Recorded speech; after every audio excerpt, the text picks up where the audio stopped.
অঙ্গীকার পুরা করার জন্য ডাকেন। অঙ্গীকার অঙ্গীকার পুরা করার জন্য ডাকেন।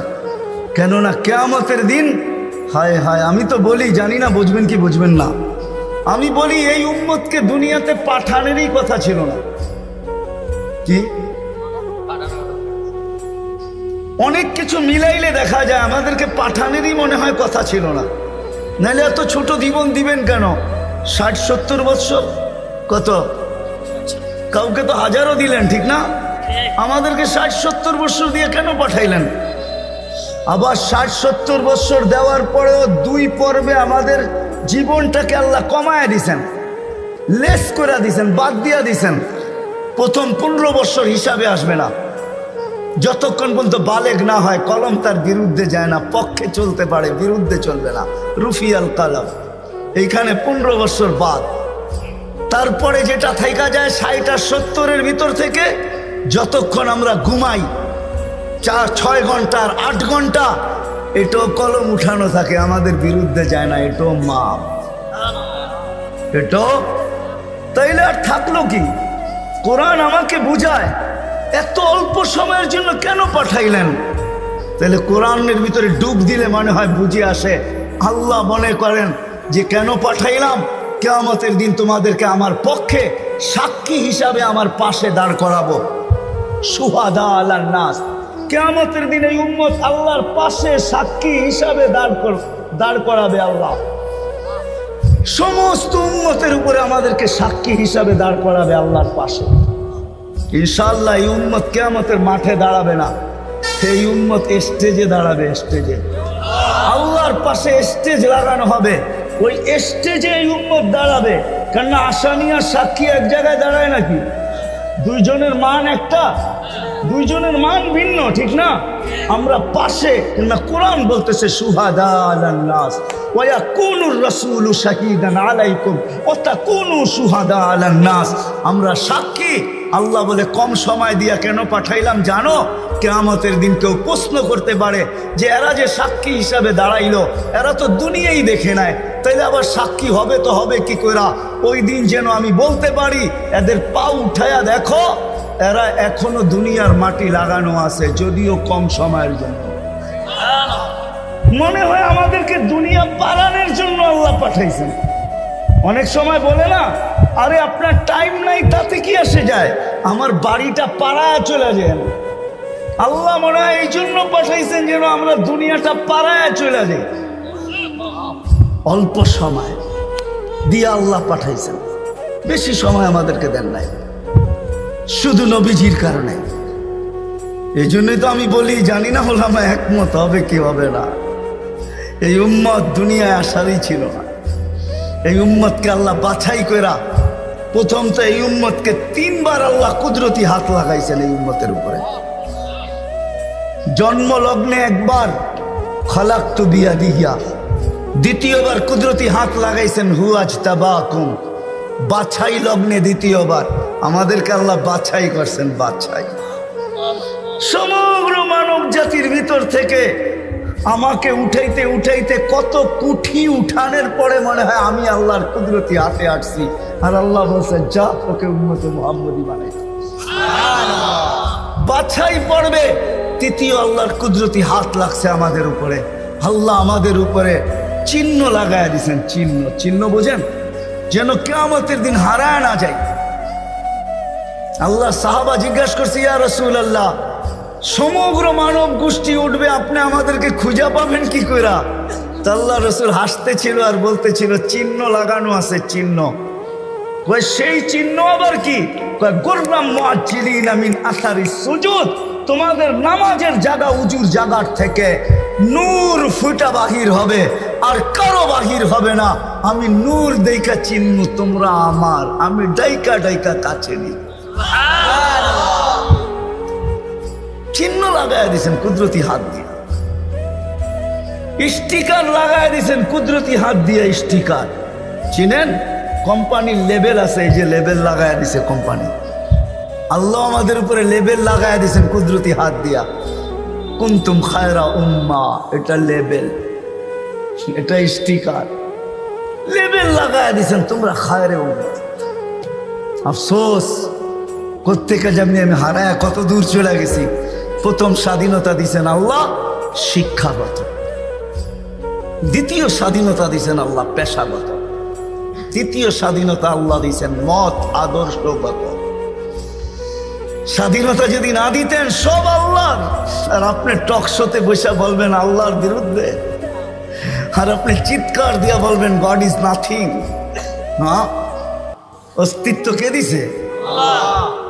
বাক স্বাধীনতা যেটা, মত আদর্শের স্বাধীনতা দিছে আল্লাহ, এই জন্য কিচ্ছু বলে না, শুধু অপেক্ষা করেন অপেক্ষা।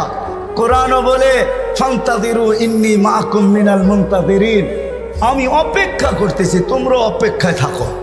আল্লাহ কিসের অপেক্ষা? ইদা জা আজালু, সীমারেখা আসতে দেরি, আখাযনাহু বাগতাতান, তোমাকে আমি ছো মাইরা উঠাইতে দেরি করবো না। লা তুসআলুন্না আনিন নাঈম, তারপরে তোমাকে একটা একটা জিজ্ঞাসা করব, তারপরে দেখি তুমি যাও কোথায়, কোথায় যাবে তুমি। সত্য এটাই, মত আদর্শের স্বাধীনতা যেটাকে বলে, কি বলে, মত আদর্শের স্বাধীনতা আল্লাহ দিয়েছেন, আদর্শগত স্বাধীনতা, নাইলে নাস্তিক হওয়ার কোনো প্রশ্ন ছিল না। অস্তিত্ব দিবে আল্লাহ, আপনি বলবেন আল্লাহর বিরুদ্ধে, এটা পসিবল ছিল না, ইম্পসিবল। আল্লাহ দেখায় দিয়েছেন 2020-এ, দেখায় নাই? কি দেখাইছে? না, সারা দুনিয়া, যেই দুনিয়া নিজেকে এত শিক্ষিত মনে করে, এত আপডেট মনে করে, এত এডুকেটেড মনে করে, এত উন্নত মনে করে, এত আধুনিক মনে করে, ওই পুরা দুনিয়াকে আল্লাহ লকডাউন লাগাই দিছে। আপনি বলেন আপনাকে মাস্ক পরায় নাই, আল্লাহ দুনিয়ারে মাস্ক পরায় দিছে, দুনিয়াকে। আপনাকে আমাকে পড়ায় নাই, দুনিয়াকে মাস্ক পরায় দিছে। আল্লাহ বলে আমি আল্লাহ, ইচ্ছা করলে যা খুশি তা করতে পারি। কি এখনো বহুত মানুষ মাস্ক পড়া করে, ঠিক না? হ্যাঁ, পড়ে না? কি কি ভয়ে পড়ে? করুণা এখনো আছে, ঠিক না? আপনারা বলবেন আমরা তো কুমিল্লার মানুষ, 2020-ও পড়ি না, ঠিক না? না পড়তে পারেন, কেননা টেলিভিশনে এত বড় বড় দেখছেন, আর ভাবছেন নাকের ছিদ্র তো এত বড় না, এটা যাবে তো যাবে কোন দিক দিয়া, ঠিক না? এখন যদি প্রশ্ন উঠায় মুখ দিয়া যাবে, কয় সারাদিনই তো পান খাই, বিড়ি খাই, সিগারেট খাই, এটা সেটা খাইতে থাকি, মুখ দিয়া যাবে তো যাবে কোন দিক দিয়া, ঠিক না? হ্যাঁ, এই জন্য নাও পড়তে পারেন। আল্লাহ মত আদর্শের স্বাধীনতা দিছেন। চতুর্থ স্বাধীনতা দিছেন সোসাইটিগত, সমর্থ থাকলে দুনিয়ার যেই কোথাও বাস করতে পারে। আমি চিনি কুমিল্লার অনেক মানুষ যারা আমেরিকাতে বাস করে, আমি চিনি অনেককে কুমিল্লার যারা অস্ট্রেলিয়া বাস করে, যারা ক্যানাডায় বাস করে, আমি চিনি ইউরোপে বাস করে, চিনি, আমি অনেককে চিনি, আমাকেও চিনি। সমর্থ আছে, দুনিয়ার যে কোথাও বাস করতে পারে। আর পঞ্চম স্বাধীনতা, এই ছোট জীবনটা, যেমন স্কুলে খেলার সময় একটা পর্ব হয়, যেমন খুশি তেমন সাজো। আল্লাহ বলে এই ছোট জীবনটায় তুমি যেমন খুশি তেমন সাজতে পারো, তোমাকে কিচ্ছু বলবো না। স্বাধীনতা দিলাম, নাইলে কোনোদিন সম্ভব ছিল না। তো কথা ওইখান থেকেই বাহির হয়ে গেছে। যতক্ষণ পর্যন্ত আল্লাহ আল্লাহ রসুলের কাছে আকর্ষণের পাত্র না হব, আর আকর্ষণের পাত্র হব আমলের দ্বারা। কিসের দ্বারা? আর আমল জীবনে আসবে দিনই কথা যত বেশি একাগ্র চিত্তে শুনবো, মনোযোগ সহকারে শুনবো, আর দিলে কাঁদবে, তখনই আমল আসবে। আর আমলের দ্বারা আমি আকর্ষণের পাত্র হব। তখন বংশ কি আল্লাহ দেখবেন না। কুমিল্লার মানুষ, কথা শেষ দিকে চলে আসছি, আমি 6 বার আমি বেলালের বাড়ি দেখছি, 6 বার রাদিয়াল্লাহু তাআলা আনহু। আমি 6 বার ইথিওপিয়া গেছি, 6 বার। এই চোখ থেকে পানি 6 বার ঝরছে, শুধু বাড়ি দেখা, ব্যক্তি তো দেখি নাই, কোত্থেকে দেখবো? সে তো অনেক আগে চলে গেছে, তার দেশের মানুষগুলা দেখছি। কিন্তু একটা অনুমান হয়েছে, একটা এটাকে কি বলে, এতটুকু বুঝতে পারছি যে 1400 বছর আগের বেলাল কেমন ছিল। আজকের মানুষগুলোই যখন পছন্দ হয় না, তো 1400 বছর আগেরটা কেমন হবে? আজকের ইথিওপিয়া আদিস আবাবা রাজধানী, ইউরোপের সাথে টক্কর লাগায় উন্নত হইতেছে, ইউরোপকেও পিছিয়ে রেখা দিতেছে। তাইলে আজকেও যদি মানুষগুলা পছন্দ না হয়, 1400 বছর আগের বেলাল কেমন ছিল? কিন্তু বেলাল যেখানে ওইখানে কেউ নাই। কেমন আকর্ষণের পাত্র, জমিনে চললে জান্নাতে পদধ্বনি হতো, জান্নাতে। আল্লাহর রসুল কানে শুইনা ঈসা বলছে, মা বালু খাইয়া বেলাল, এত বড় আকর্ষণের পাত্র কি করে হইলে? জান্নাতে তোমার পদধ্বনি, তাও আমার আগে আগে। পিছিয়ে হইতো তাইলে মাইনা নিতাম, আমার আগে আগে। দেখতে তো ছিলাম না, তোমাকে পদধ্বনি শুনতে ছিলাম। জিবরিল আলাইহিস সালামকে জিজ্ঞাসা করলাম, আমার আগে কে? তো হাসি দিয়া বলল, আবদুকা বেলাল, আপনার গোলাম বেলাল। আয়েশা বলতেছে, হারেস বিন নোমান, তুমি এত আকর্ষণের পাত্র কি করে হইলা? বলছে, কি ইয়া রাসূলুল্লাহ, জান্নাতে ঘুরতেছিলাম, তুমি তাহাজ্জুদে কোরআন পড়তেছিলা, আমার রাত্রেই সফর ছিল, আমি রাত্রেই পৌঁছে গেছি ওইখানে, আর রাত্রই ছিল, সময়কে আল্লাহ থামায়া দিয়েছিলেন, রাত্র ছিল, জান্নাত ভ্রমণ করতেছিলাম, লাউড স্পিকারে তোমার কোরআন শুনতেছিলাম। জিজ্ঞাসা করলাম, হারেস এইখানে আসলো কি কইরা? তো জিবরিল আলাইহিস সালাম হাইসা বললেন, ডেলি রাত্রে পড়ে আর আমরা শুনি। জিজ্ঞাসা করলাম, এই মর্তবা পাইলো কি করে হারেস? সে কয়, মার পায়ের তুলার বদৌলতে, মার খেদমত করা। আজকালকার সমাজের যুবকরা তো সন্তান মা বাবার খেদমতই করতে চায় না। বললে আবার কুমিল্লার মানুষ রাগ হয়ে যায় কিনা জানি না। হ্যাঁ, কুমিল্লা আসছি এই জন্য মনে ওঠে, হায় ওই দিনের কথা মনে ওঠে যেদিন পুলিশ লাইনের সামনে সন্তান বাপকে গুলি করে মারছে। বুঝা গেছেন না? বুঝা গেল নাই? মানে নাই? বুঝা গেলেন? আমি তো ভুলি নাই আপনাদের এই কাহিনী। কুমিল্লা দিয়ে গেলেই আমার মনের ভিতরে ওঠে যে হায় কোন সমাজে জন্ম নিলাম, কোন দুনিয়াতে আসলাম। আপনাদের এই কুমিল্লা ঘটছে, নেটে সার্চ দেন, দেখেন লেখা আছে, পত্রিকায় উঠছে, মিডিয়ায় আসছে।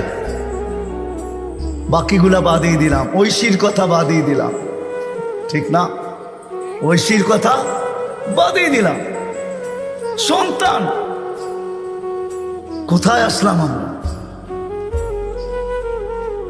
সন্তান মা বাবাকে গুলি করে, হত্যা করে, হায় হায় হায়, অথচ মার খেদমত করে হারেস বিন নোমান। আরেকটা মনে উঠলো, এই জন্য বলতেছি, মুসা আলাইহিস সালাম আল্লাহকে জিজ্ঞাসা করছে, আল্লাহ আমার জান্নাতের বন্ধু কে? কয় কসাই। আপনি আমার সাথে এমনই করেন,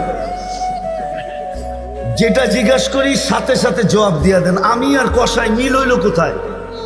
আল্লাহ বলে, সিদ্ধান্ত এটাই, ওয়াকাউলুন আল ফাসাল, আমাদের সিদ্ধান্তই সিদ্ধান্ত।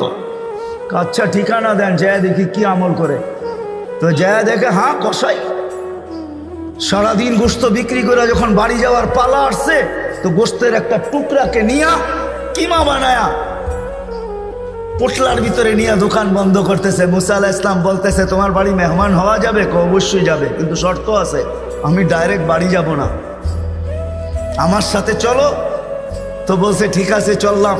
যায় ঢুকছে এক ঝুপড়ির ভিতরে, খুব পরিপাটি সুন্দর। কিচেনে যায় ঢুকা রুটি বানাইছে, তরকারি পাক করছে, রুটিকে চুবাইছে তরকারির ভিতরে। তারপরে এক খুনখুনে বৃদ্ধাকে বুকে টেক লাগায়া বসাইছে, পিঠ লাগায়া বসাইছে, পিঠ বুকের সাথে লাগায়া বসায় নেওয়ালা বানায় বানায় খাওয়াইতেছিল। মুসা আলাইহিস সালাম দেখতেছেন, কেননা ওনার অভিজ্ঞতা ছিল খিজির আলাইহিস সালামের সাথে বেশি প্রশ্ন করা, 3 প্রশ্নেই ওয়াকআউট।